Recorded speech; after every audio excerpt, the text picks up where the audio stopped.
Part 1. Listen to the conversation between Fred and Mary, who are talking about a farewell party, and answer questions 1 to 4.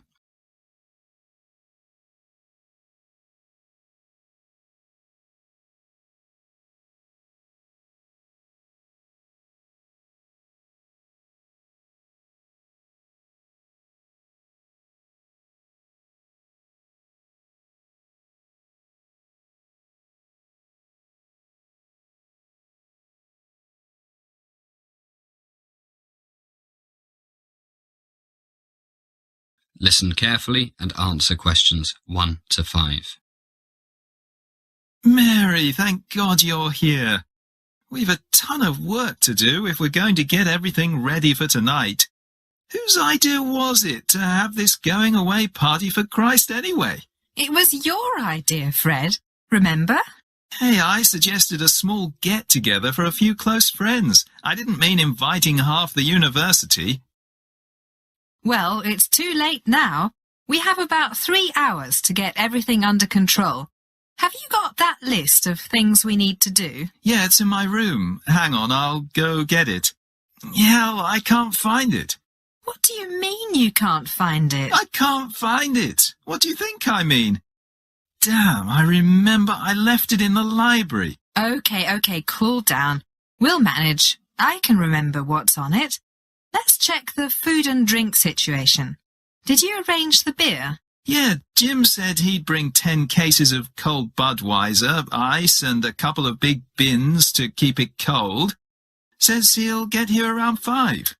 You know Jim.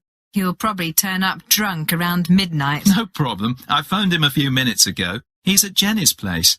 She's keeping him away from alcohol until he's delivered everything safe and sound. What about the wine? You said you'd look after it. Oh my God, I completely forgot.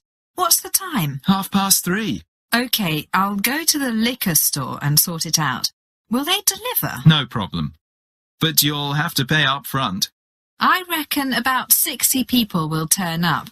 Allow for half a bottle per person. That makes 30 bottles, half red, half white. What do you think? That should be enough.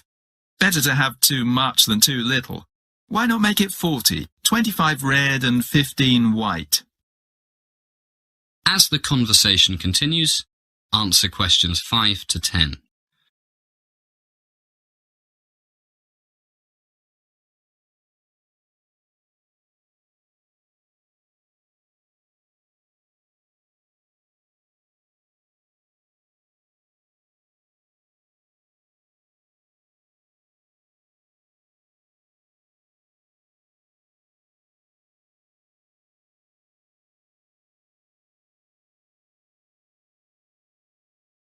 Yeah, I guess most people prefer red. Where's the nearest liquor store? Not far. Go out the front door, turn right. Sorry, left. Take the second street on your right and it's 300 yards down on the left, just before you get to the park. Okay, I'll go in a few minutes. Let's first make a quick list to make sure we haven't forgotten anything. Glasses. What about glasses? Sally borrowed 100 beer glasses and 100 wine glasses from the student bar. They're in the cupboard. Should be enough. Yeah, should be. And what about the barbecue? I've got 2 barbecues and plenty of charcoal out the back. And Jane and I spent 3 hours yesterday getting the steaks, chicken legs and sausages ready. They're all in the big fridge. Should taste terrific. Tons of garlic, pepper and soy sauce. No MSG. Sounds good. What about plates and things? Sally has looked after that as well. She's borrowed them from the bar too. They're in the cupboard with the glasses. You know Sally refuses to use throwaway things. Bad for the environment. Good for her. Oh, just remembered. Could you pick up another 20 loaves of French bread and a few packets of paper napkins? No problem. Is there a shop on the way? There's a supermarket just before you get to the liquor store. Can you manage everything, or should I go with you? I'll manage. I've got this huge rucksack. No problem. Damn, just remembered. I'm over my limit on my credit card. Have you got $500 on you? We'll work out who owes who how much later. No problem. I took out $1,000 this morning. Here's 500. Ta. Okay, I'll get going. See you in a while. Ciao, see you. That is the end of part 1. You now have half a minute to check your answers.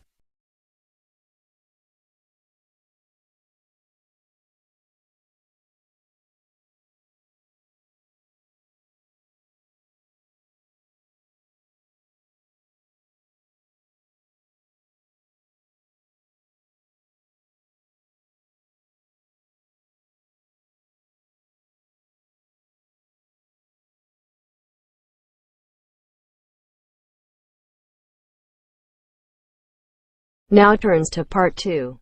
Part 2.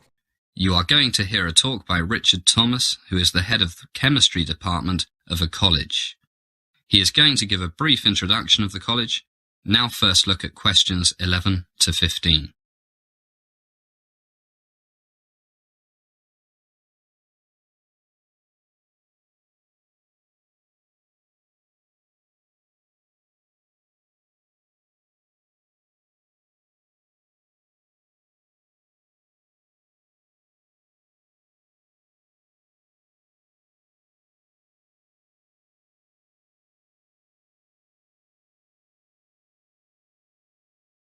Good morning, everybody, and welcome to Royal Hospital College. What a beautiful September day you've brought with you. My name is Richard Thomas. I'm the head of the chemistry department, and today it's my pleasure to introduce our wonderful college to you.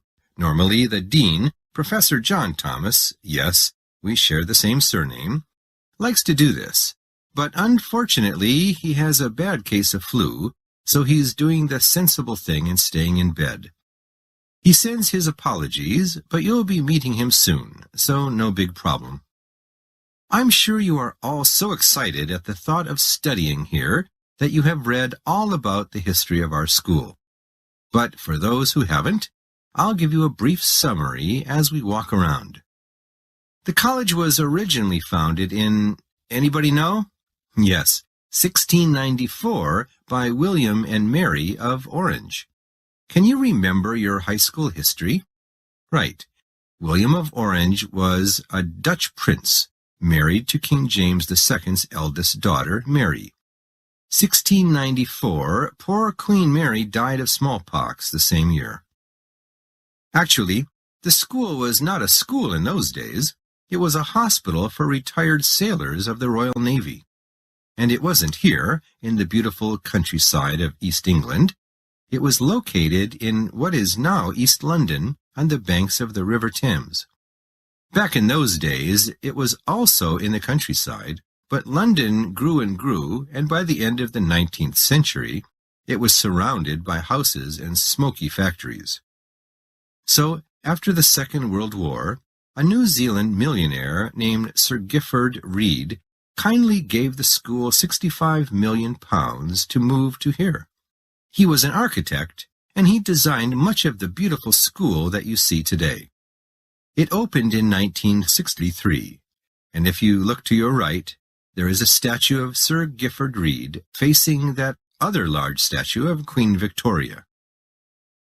As the talk is going on, answer the questions 16 to 20.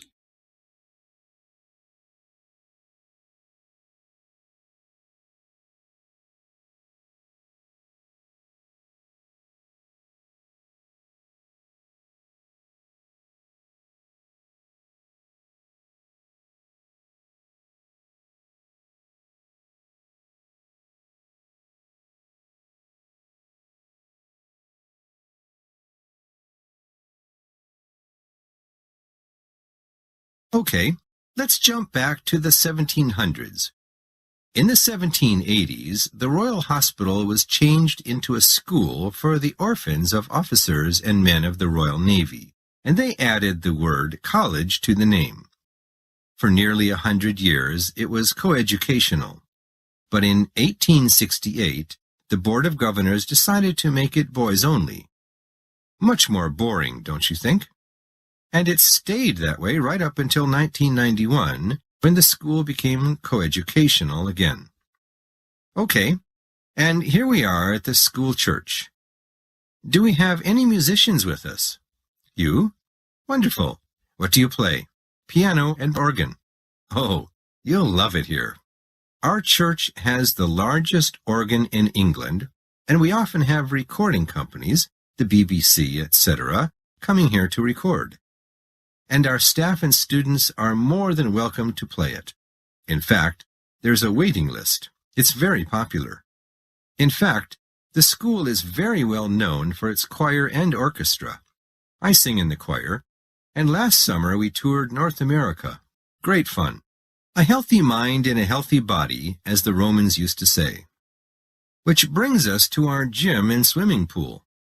Both are open from 6 in the morning till 11 at night, 7 days a week.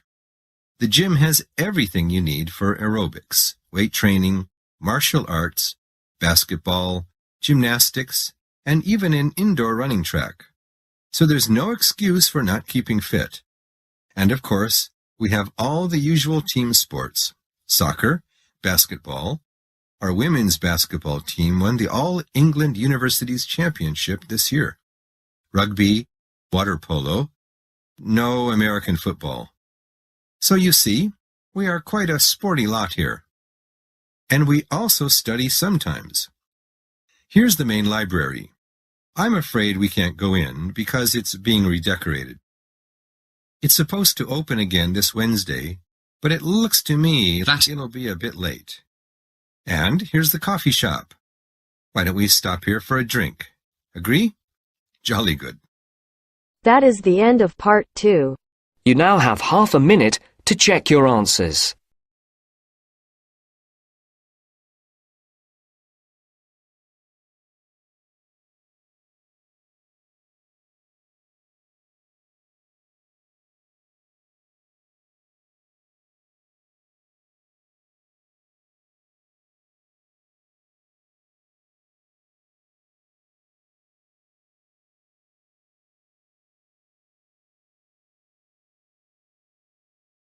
Now turns to part 3. Part 3.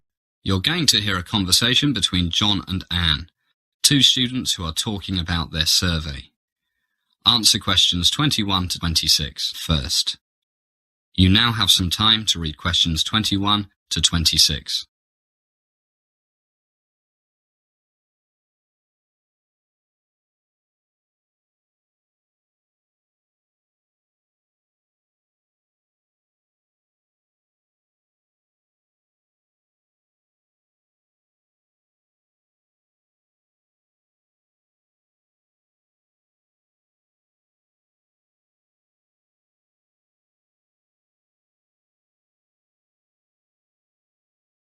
Hi, Anne.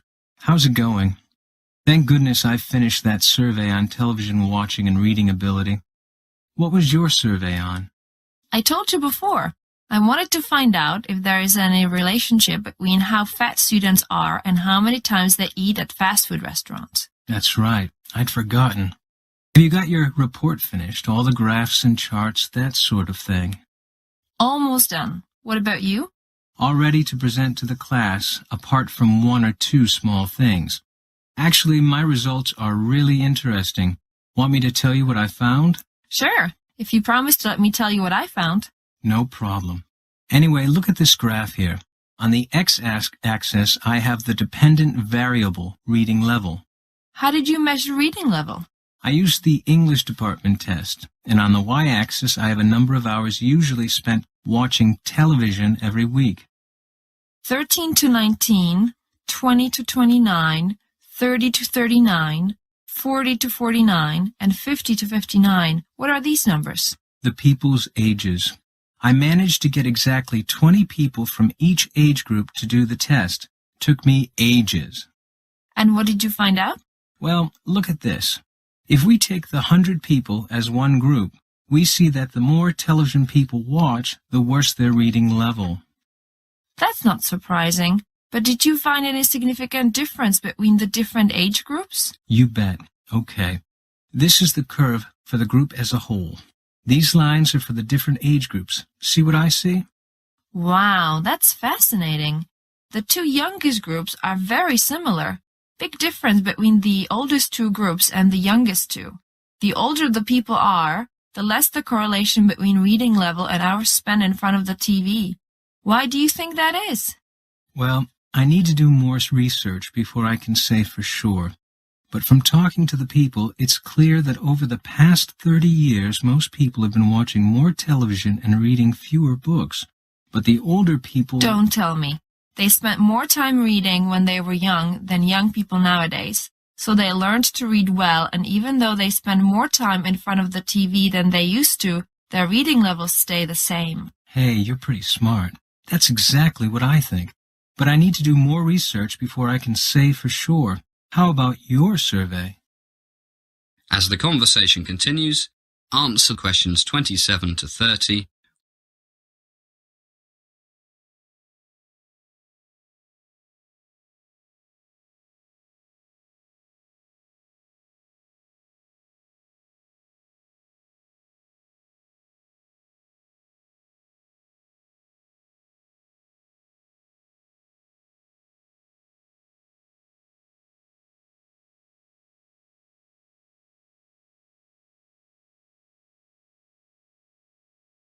Nothing surprising. Well, actually, one thing is really interesting. Look, this is the number of times people usually go to a fast food place every week. And these are the percentages of people who are normal weight, overweight or obese, meaning really, really fat. Look, no fast food, only about 5% are obese. And look, 12 or more, about a third. And another graph, we have the number of hours they exercise every week. Wow, a big difference. More junk food, less exercise, more fat. I didn't think it would be so obvious. That's great work. Why do you think people who exercise more tend to eat less junk food? I asked everyone about that and found that people who care about their health do more exercise and eat fewer French fries and all that other greasy food, fast food stuff. Simple. That makes sense. But I see you found lots of people who eat the stuff more than once a day on average. I can't believe it.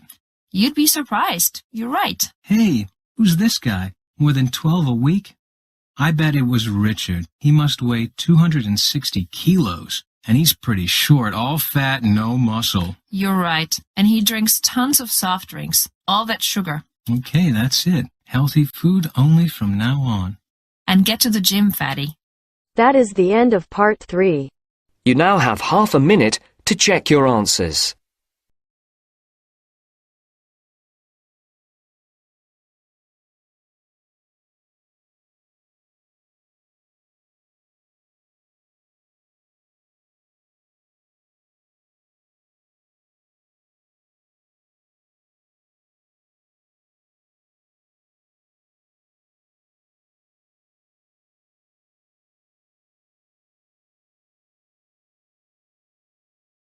Now turns to part 4.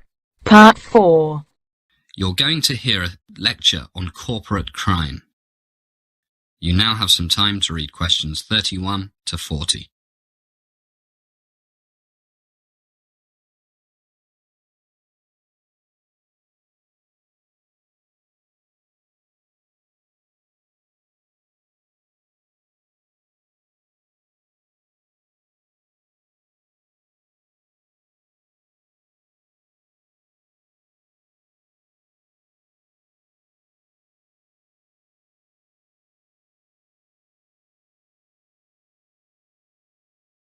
Good evening. Welcome once again to Criminology 201. I'm happy to see you all looking so alert and full of energy after a busy day. Tonight, and for the next few weeks, we will be looking at what is clearly a very important topic, corporate crime. First of all, what do we mean by corporate crime? The simple answer, of course, is crime committed by a corporation, usually by the heads of a corporation working together. But what about a crime committed by, for example, the CEO of a company, who without the knowledge of his colleagues, bribes a government official in order to get a big fat contract for his company? Well, we won't be looking at this kind of white-collar crime. Rather, we'll restrict our study to cases where the top people in a business entity work together and knowingly break the law, and especially those cases where, until they get caught, this type of unlawful behaviour is actually part of the corporate culture. First, why do they do it? The simple answer is to make more money. Well, most businessmen want to make more money, but they don't break the law to do so. So what factors make a group of men, yes, they are usually men, but women are by no means immune from this temptation, decide to step outside the law? In the next few weeks, we'll be looking into this question with a lot of case studies in some depth. We will also try to divide corporate crime into several categories and see what they share in common in terms of the psychology and organizational culture of those who commit them. And we will also look into the legal, social and political settings in which these crimes occur. A particularly interesting aspect of corporate crime is the process of detection, trial and punishment. It often seems that this type of crime goes on for an unreasonable length of time before it is detected by the authorities. Is this true, and if so, why? There is also a common perception that people found guilty of corporate crimes are treated much more leniently by the courts than, for example, your common everyday thief or murderer even. Is this true, and if so, why? I mentioned that we will divide corporate crime into several categories and look at some specific cases. What categories can we think of? Well, one is that of product safety, where a company markets a product that it knows to be unsafe. One of the landmark cases in corporate criminology of this type is the Ford Pinto case. Ford was accused of rushing the production of an unsafe car, and in 1980 there was the criminal trial of the Ford Motor Company for reckless homicide. We'll look at the research on white-collar crime and studies on organizational culture and structure to examine the lack of safety and recall regulations that may have contributed to as many as 500 deaths. As one report put it, much of the literature on the Ford Pinto case focuses on how consumer safety was willingly sacrificed in the face of corporate greed. Another category of corporate crime is manipulation of a company's share prices. One form of this is insider trading. Closely related and sometimes very difficult to prove is a kind of creative accounting, whereby, for example, profits are exaggerated in order to drive up a company's share prices. Take the Enron scandal. On November 29, 2001, the Wall Street Journal ran an article in which they reported that for years the company may have been President Bush's biggest financial backers, donating nearly $2 million to his campaigns. And it appeared that the Bush administration's national energy plan might have been in part an effort to help one of Bush's largest contributors. So we see politics creeping into this corporate crime question. That is the end of part 4. You now have half a minute to check your answers.